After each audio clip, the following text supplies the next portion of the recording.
The Lord be with you. A reading from the Holy Gospel according to Luke.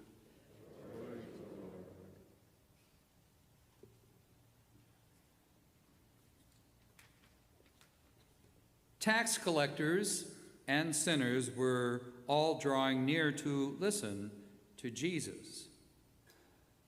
But the Pharisees and scribes began to complain, saying, "This man welcomes sinners and eats with them." So to them he addressed this parable. "What man among you, having 100 sheep, and losing one of them, would not leave the 99 in the desert and go after the lost one until he finds it? And when he does find it, he sets it on his shoulders with great joy, and upon his arrival home, he calls together his friends and neighbors and says to them, 'Rejoice with me because I have found my lost sheep.' I tell you, in just the same way, there will be more joy in heaven over one sinner who repents than over 99 righteous people who have no need of repentance. Or, what woman having 10 coins and losing one would not light a lamp and sweep the house, searching carefully until she finds it? And when she does find it, she calls together her neighbors and friends and says to them, 'Rejoice with me because I have found the coin that I lost.' In just the same way, I tell you, there will be rejoicing among the angels of God over one sinner who repents." Then he said, "A man had 2 sons, and the younger son said to his father, 'Father, give me the share of your estate that should come to me.' So the father divided the property between them. After a few days, the younger son collected all his belongings and set off to a distant country, where he squandered his inheritance on a life of dissipation. When he had freely spent everything, a severe famine struck that country, and he found himself in dire need. So he hired himself out to one of the local citizens, who sent him to his farm to tend the swine. And he longed to eat his fill of the pods on which the swine fed, but nobody gave him any. Coming to his senses, he thought, 'How many of my father's hired workers have more than enough food to eat? But here am I, dying from hunger. I shall get up and go to my father, and I shall say to him, Father, I have sinned against heaven and against you. I no longer deserve to be called your son. Treat me as you would treat one of your hired workers.' So he got up and went back to his father. While he was still a long way off, his father caught sight of him and was filled with compassion. He ran to his son, embraced him, and kissed him. His son said to him, 'Father, I have sinned against heaven and against you. I no longer deserve to be called your son.' But his father ordered his servants, 'Quickly, bring the finest robe and put it on him. Put a ring on his finger and sandals on his feet. Take the fattened calf and slaughter it. Then let us celebrate with a feast. Because this son of mine was dead and has come to life again. He was lost and has been found.' Then the celebration began. Now, the older son had been out in the field, and on his way back, as he neared the house, he heard the sound of music and dancing. He called one of the servants and asked what this might mean. The servant said to him, "Your brother has returned, and your father has slaughtered the fattened calf because he has him back safe and sound." He became angry, and when he refused to enter the house, his father came out and pleaded with him. He said to his father in reply, "Look, all these years I served you and did not once disobey your orders. Yet you never gave me even a young goat to feast on with my friends. But when your son returns, who swallowed up your property with prostitutes, for him you slaughter the fattened calf." He said to him, "My son, you are here with me always. Everything I have is yours. But now we must celebrate and rejoice, because your brother was dead and has come to life again.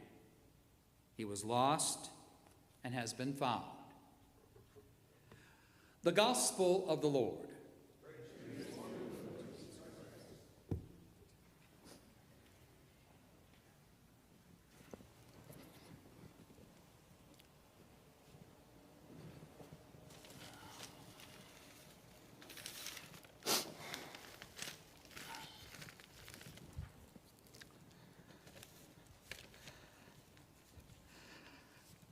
The three parables have one thing in common: priority. When I Googled the word priority, there were 1,590,000,000 results or sites to visit. Now, I was going to say the way the Tigers have been playing, but my God, they won the other night. Priority is a word that comes from the Middle English and then down to French and then to Latin, prioritas, which means a sense of putting something before another. The priority means it's going to cost. If you go out and look for this mailer, it begins at $26.95. And then it goes up depending on how much it weighs and where it might be going.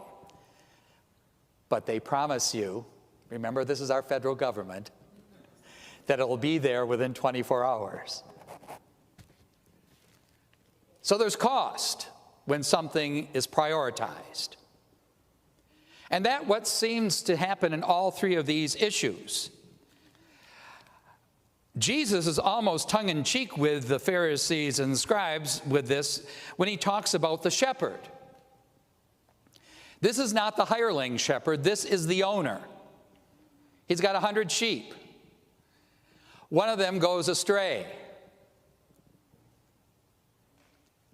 What good owner leaves 99 and goes after the stray? He's going to have to leave him with somebody who's not him. There's something called triage in the medical community. Well, there's the bad one. Let him go. And then for this owner who has wealth, go out and seek this sheep out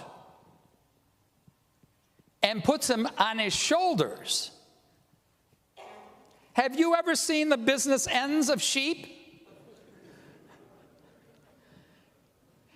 And then for them to ride, if he's carrying a staff, he has to grab all four of the hooves into one hand and be ready to prepare to meet the danger.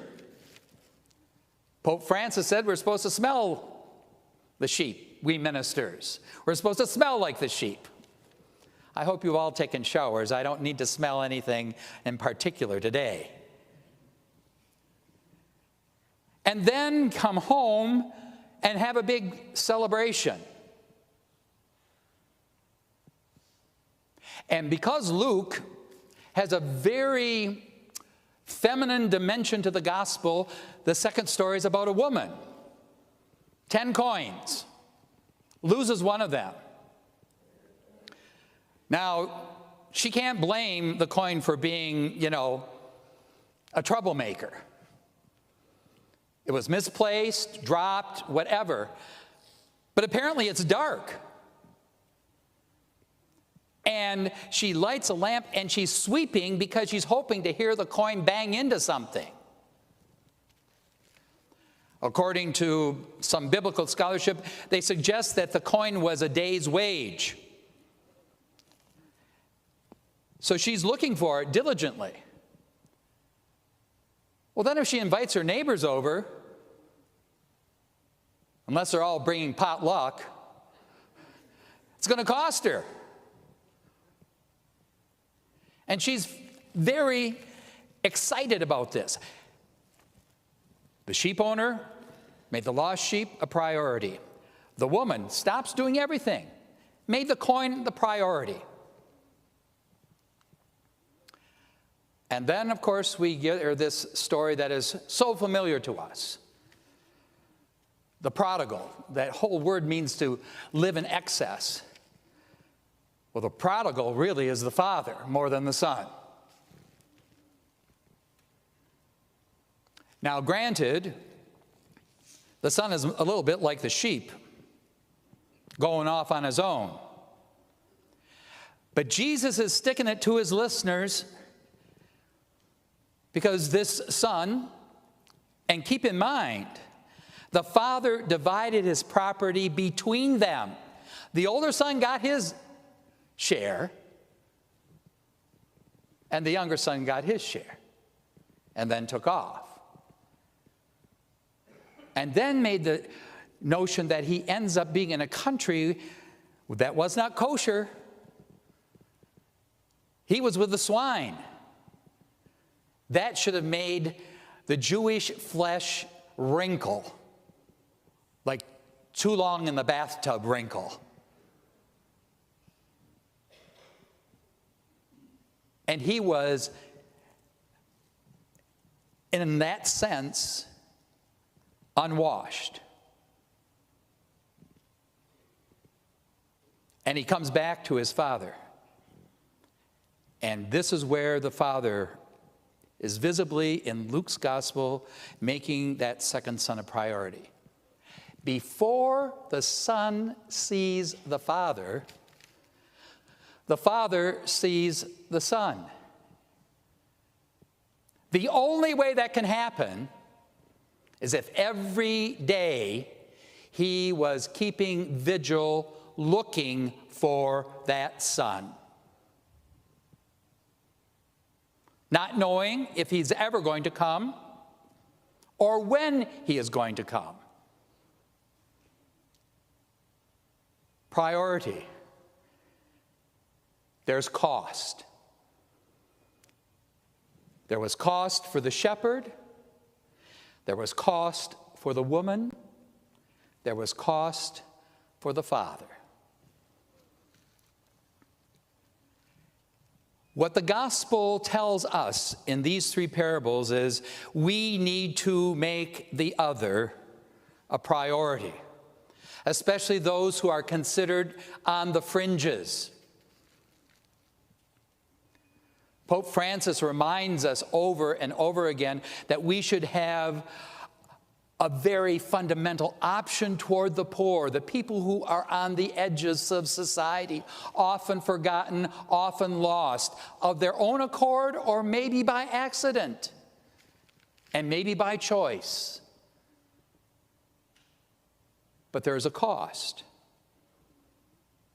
We cannot sit on our hands and say wonderful prayers if it doesn't move our hearts to look for those who are on the fringe of our society. And the fringe moment of our society seems to be growing and growing and growing. Or we can have the attitude of the older son. My grandfather would say this, well, he made his bed, let him sleep in it. And there's a lot of that attitude, not just here in our country, but throughout the world. So, when we see these three parables put before us this day during ordinary time, we are challenged to make those who are on the fringes, those who are somehow lost, our priority. And in all three instances, it was a cause to celebrate, because we are growing the community. That might be a practical challenge for every parish post-COVID. This is not a lot of people. There's lots more room. We, each of us, not just Father Pete and staff, have a responsibility of seeking out the sheep, the coin, and the stray soul. We might want to think on it.